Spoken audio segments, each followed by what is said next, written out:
Alright. Here we go. Oh, yeah. See, why couldn't I have found this screen when I was trying to make a transparent logo? 13 moons, that's a while. Oh, look at that parallax. I gotta say, the Genesis sound chip actually works pretty well for this.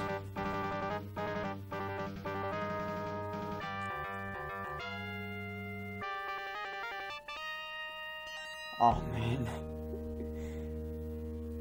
Like, I love the art in the second edition books with, like, the ink, like the black and white ink. There's a lot of good art in those, but boy, the first edition era stuff, that did not hold up well.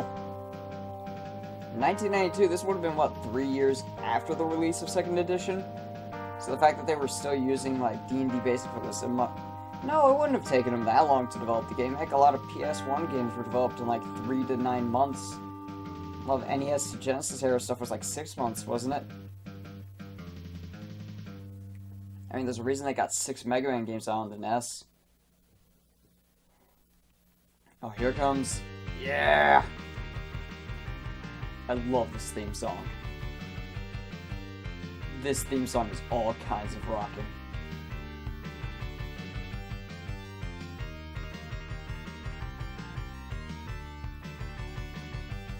Oh, yeah.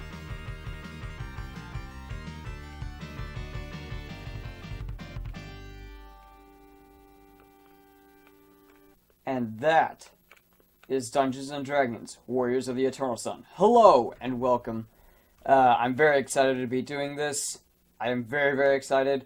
Real quick, I just want to say, this game looks great. It at least looks really good on my CRT right now. It'll look a bit better from the recording once I go through Handbrake, and especially once I've got my little S-Video adapter, so that I can... Hold on, I gotta go through this.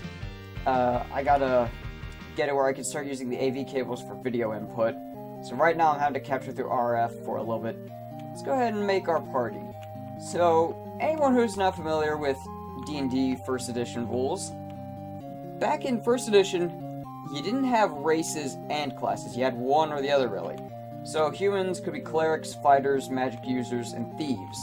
They weren't rogues, they were mages or wizards, and clerics were basically just a single, like, archetype of priest. And then dwarf, elf, and halfling, oddly enough, are all classes. So thieves are really interesting. I actually have the game's case and manual that I got with it. I'm super happy I did. But one of the interesting things that I didn't realize until I was looking through to see what all kinds of armor... I do recommend getting the manual with this game. It's actually fairly cheap to get the case and manual with this. I noticed that the D&D games on console tend to be very common in that regard of having a lot of copies that still have the box and manual. I think it's because a lot of D&D players got these games, and so they already knew, oh, that stuff's going to be important. But thieves, I discovered oddly enough, from 10th level onwards, they can cast magical spells, like wizard spells, but only from scrolls, so they can't memorize spells. But that is useful information. But we're gonna go ahead and be making a very certain party. So our first character is gonna be a fighter. It's gonna be green. And we are going to be rolling his stats. Oh no, not strength of 9. Strength 17, he doesn't need that wisdom, though. That's not going to help him. The constitution's okay, but I would rather a higher dexterity than wisdom. So yeah, first edition's a bit weird with how there weren't really race options. There were races, it's just they were their own classes. Elves are strange in that they're basically a magus. They're a combination of a warrior and a magic user. It's very strange. Also, if you want to make your character female, just pick the male option and then pick female again. See? And I can pick male again, switch between. There's literally no effect that has on gameplay. The manual even straight up tells you that. So go with whatever you want. And every race does, or every character does have an alternate portrait for that. Though I don't know if you can have more than just those two, unfortunately. I guess I can test that real quick. I'm going until I'm trying not to go too fast. Because I don't want to skip past... that wisdom at 18 would have been great for a cleric. Strength, god dang it. Wizards, see, like, this would be really good for a cleric, or a paladin if we were going 2nd edition, because that's 16 charisma. Although I think you have to have a 17 in charisma in 2nd edition to be a paladin. Maybe it was just a 15, I want to say it was a 17 in charisma to be a paladin. Because you used to have stat requirements, not just for your classes. You kind of have those nowadays, like a prime requisite, but they aren't required to be high. It's just like the game is telling you you need to put points into that stat. But back in 2nd edition, to be a certain race or class, and before then in 1st edition to be a certain class, you had to meet certain stat requirements. Certain stats had to be at least this high, and for some races they couldn't be this high or higher, really. So you had some races that were strange in that they couldn't have a score of a certain height or higher. So for instance, fighters were the only ones that could get the 18 in strength with the percentile dice on them, which was basically like an extra grade of strength. And if you had, like, say, an 18 over 55, that was like the 2nd tier. Like 1 through 50 was really garbage, but like an 18 over 100 was monstrous. Like, you were literally just a monster at that point. But halfling fighters cannot get that percentile dice. They only get the flat 18 like anyone that would be any other class would get. Which I thought was very interesting, even though gnomes can get that percentile die. It's only halflings, and both the gnomes and halflings are included in the core races. So I thought that was very, very odd.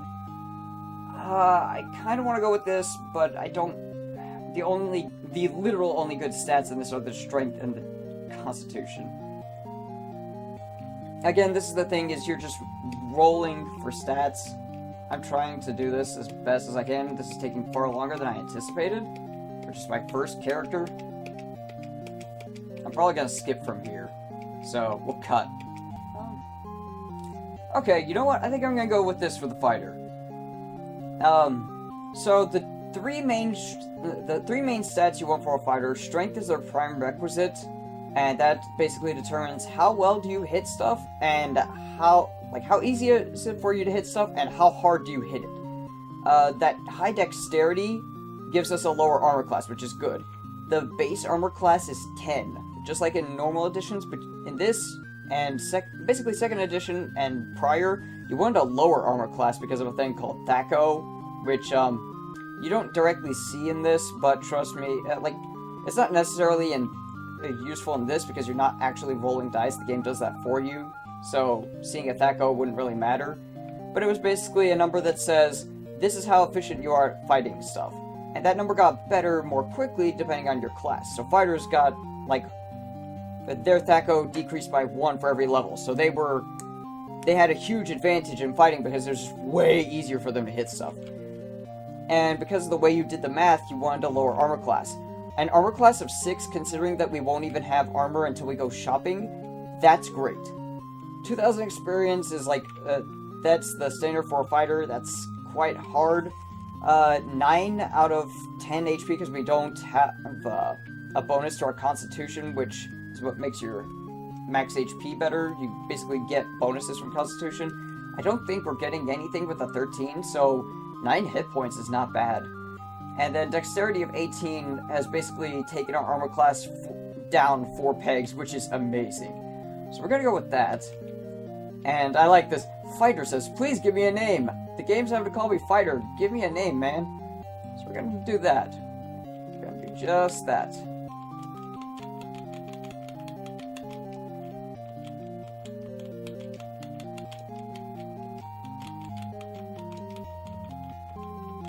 There we go.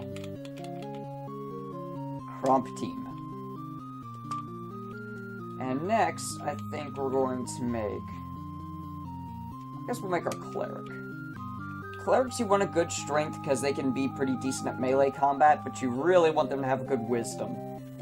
And as far as dexterity and constitution, after you've gone into strength and wisdom, one of those two is going to be your preferred next highest stat, depending on if you want them to be able to absorb more damage or avoid it altogether. And that can be very dependent on stuff. See, a constitution of 18, clerics only got, I want to say, well, they got a D8 of hit dice in 2nd edition. I don't think that was the case, though, back in 1st edition. I want to say, because I know that both thieves and magic users were 1d4 before 2nd edition bumped up thieves to a d6. And I want to say clerics were the d6 in this one. Maybe they were a d8. I don't know. In that case, 9 means we got a fairly low roll with an 18 in Constitution. I wasn't paying attention to those last few numbers. Just looking at the hit point totals for some reason. 16 strength. The intelligence isn't useful because that's for wizards. Stop giving me good intelligence. No, that's bad. Oh god, that's terrible. Who wants a really crappy wizard who also can't take a hit worth a darn? No, I don't. 16 strength, 16 dexterity. If that intelligence was in wisdom, I swear to god I might take this. 17 strength, and again, higher intelligence.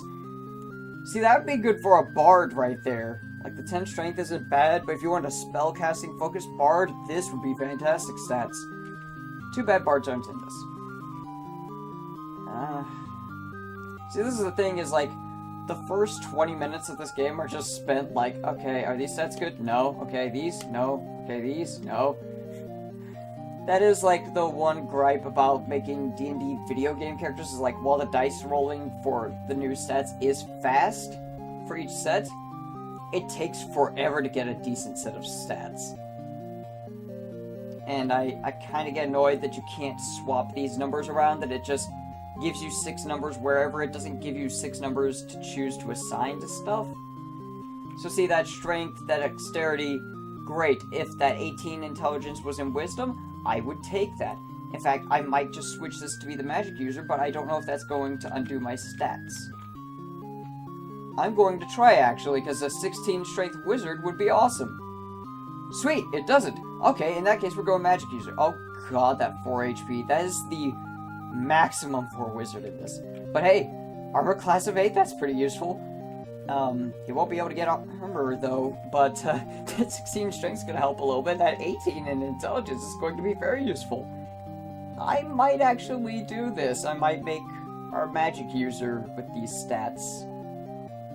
Now, I'm glad, actually, that you can switch these without changing those stats in case you're like, these stats are better for this class, and I want to have this class in my party already. That is nice that it doesn't reset those.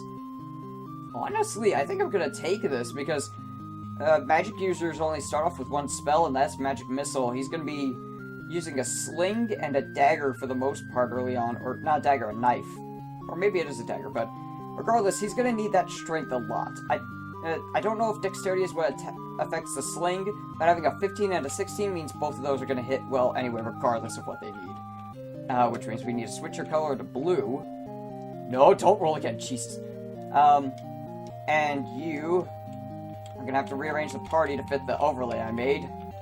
But I was already planning to do that anyway, because no, I'm not putting the magic user second in line.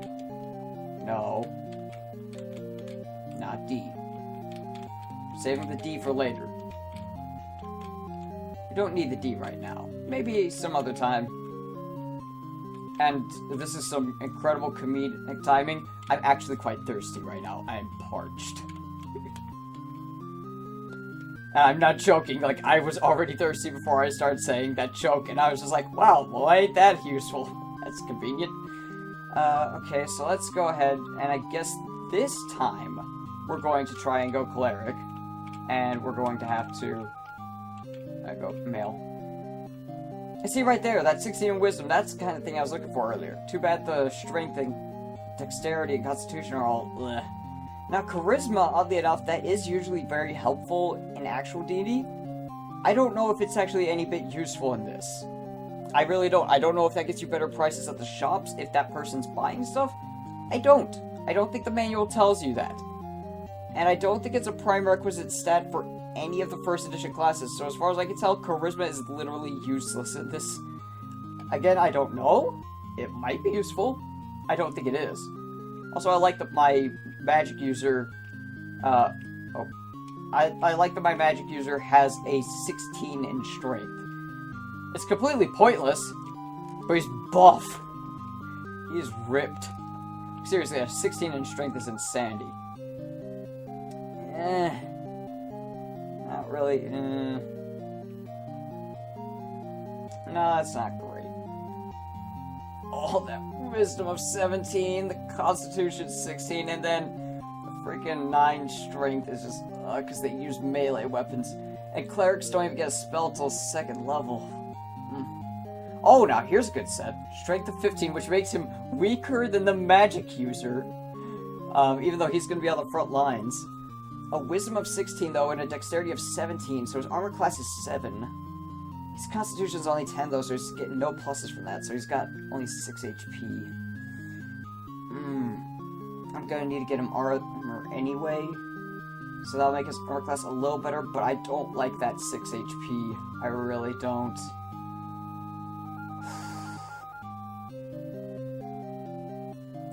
I won't have healing spells just off the bat, and I won't be able to get potions. But I don't think I'm going to get anything better than this.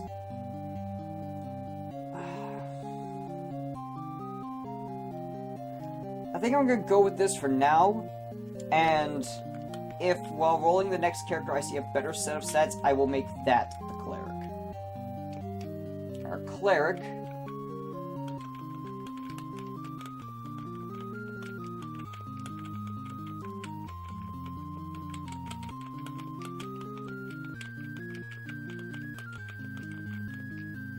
There we go.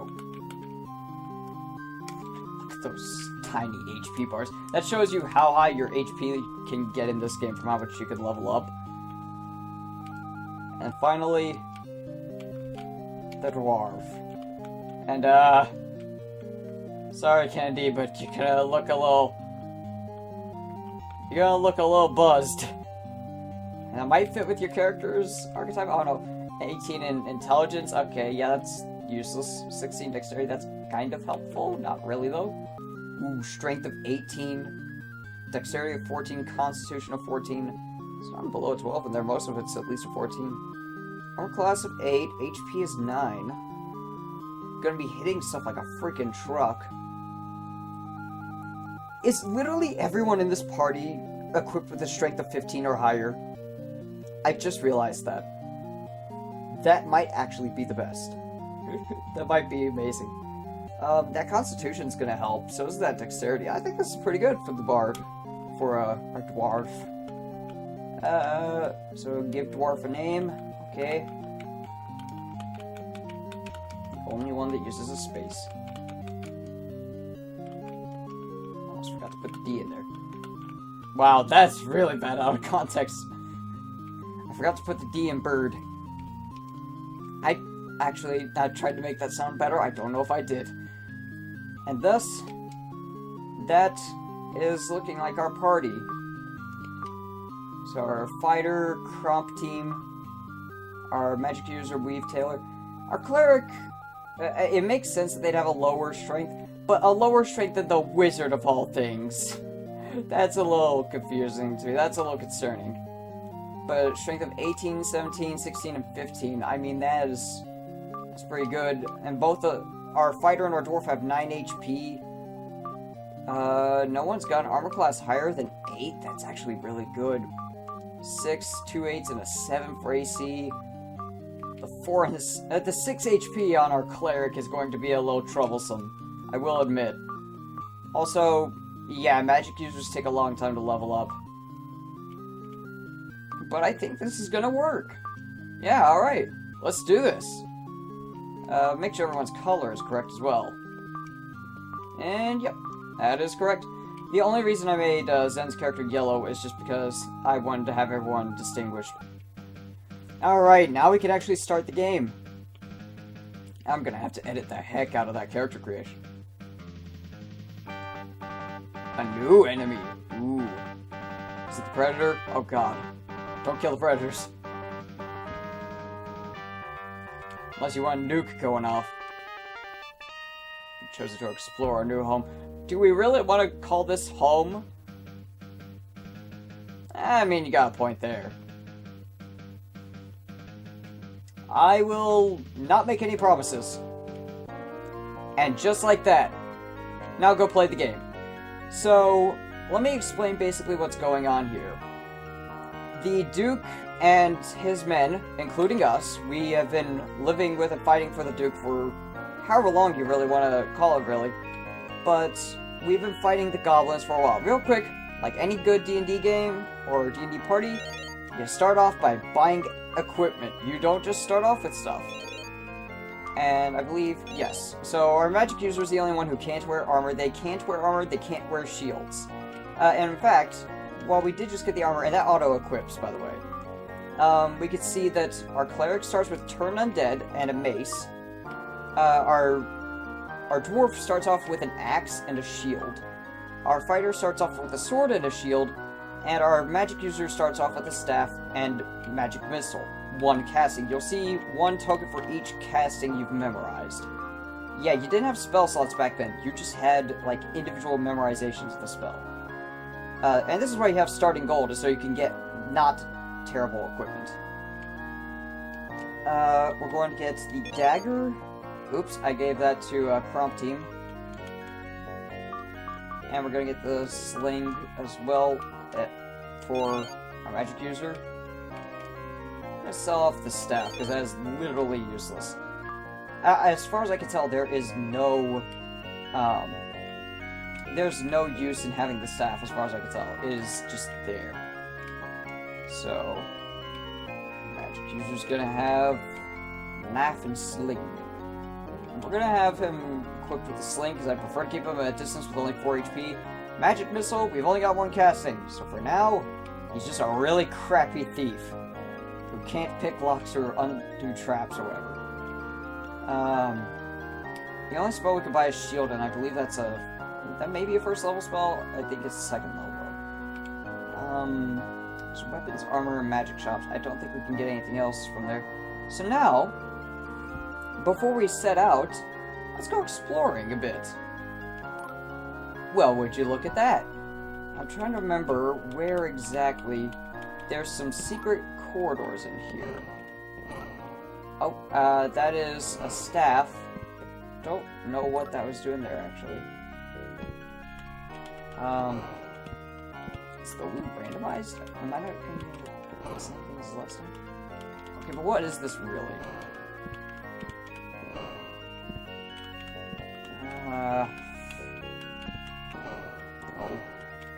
Yeah, this is the dungeon crawler mode. So there's two different modes. The mode we saw where we were out in the overworld, and then this dungeon crawler mode in first person, really. In that first person mode, you can yes, thank you.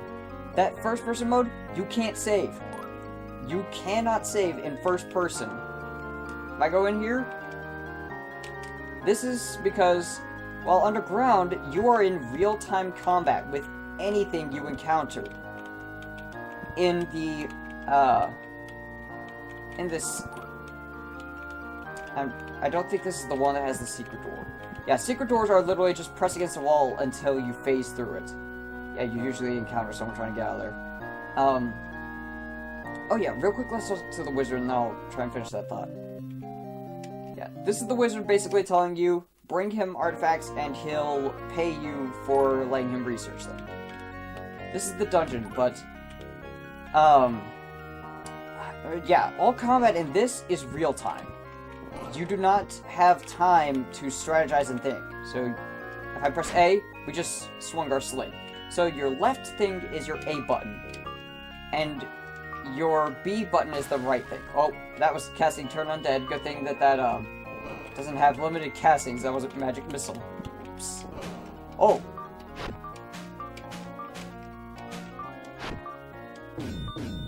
Oh. There we go. Yeah, see, we killed him. So, see, that's all real-time combat. I'm trying to remember where that sword is.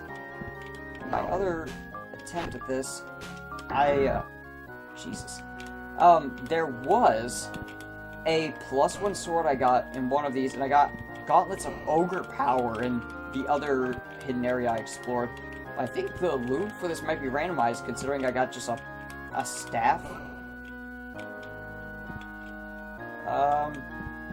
Whoa. Nope, there's the Gauntlets of Ogre Power. I knew those were somewhere around here.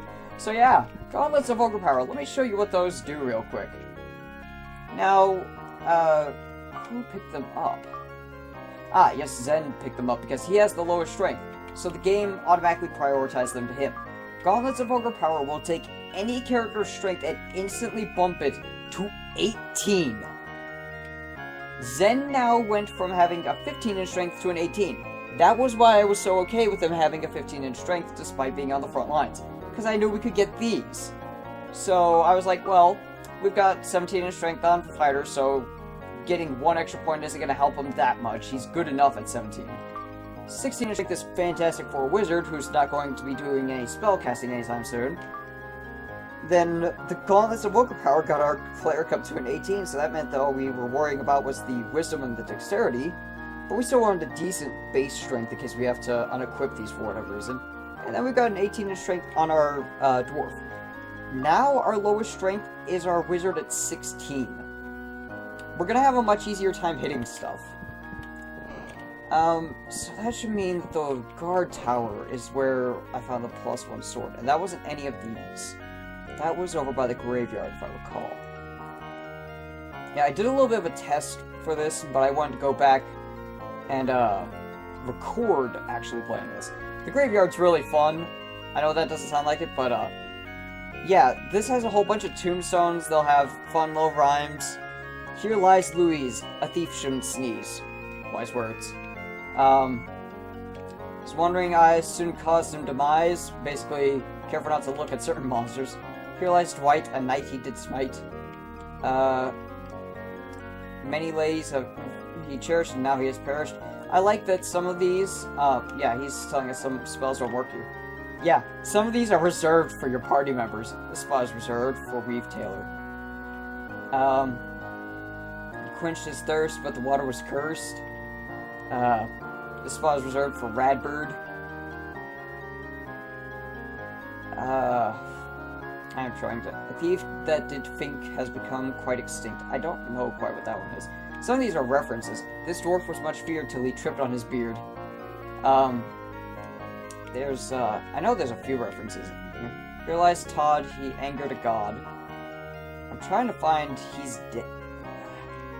Where's the reference ones? It's hard to read these because you don't, you may not know this. I'm not pressing buttons to read these. When you want to talk to someone, you just walk up to them. Here lies poor Mel, he cast the wrong spell. I like that one quite a lot, actually. Oh wait. He boasted of his might, but death was his plight. Yeah, these things have some really weird hitboxes on trying to read them.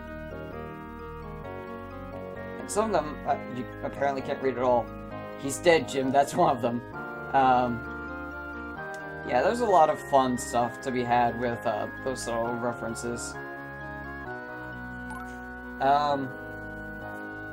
Yeah, this tower's been converted into a crypt. I don't remember this one.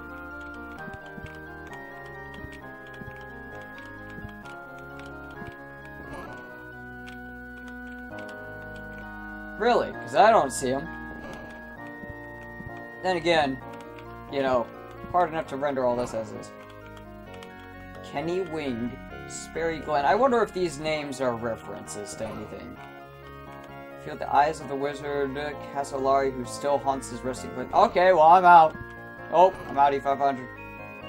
85,000? Oh, no. The fiefdom of Lindstrom holds this crypt for future use. Oh, so it's like a reserved crypt. Oh, whoa. Okay, that's a secret wall. +1 chainmail. Means I'm a fighter light to the west. Oh, so that was armor. I didn't know that was there. I forgot about the crypt. Yeah, I hadn't visited this. Pick through the remains of King Offord. Why did I pick through the dead king's remains? With this party, I could see that being literally anyone in this group. So, to clarify why I named these characters the way I did, these are the players who are in a 5th edition campaign that we now have all the characters rolled up for, we just need to start it. Their characters have different names, but I gave them these names. Yeah, I forgot about this. About the cellar. Ooh, a staff of healing, that's awesome. What on earth? Potion of healing. Another potion. Oh, wow.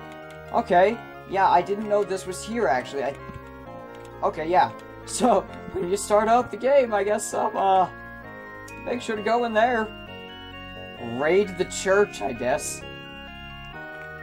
I'm still trying to remember where this last tower was I wanted to visit. We'll actually get out on the road probably in the next episode if we haven't already gotten to that. These episodes are going to be a bit long. This is an RPG, so if you don't make the episodes a bit long, it's just nothing's going to get done in a single episode. Here it is. I believe this is the one. If I go around here, yeah.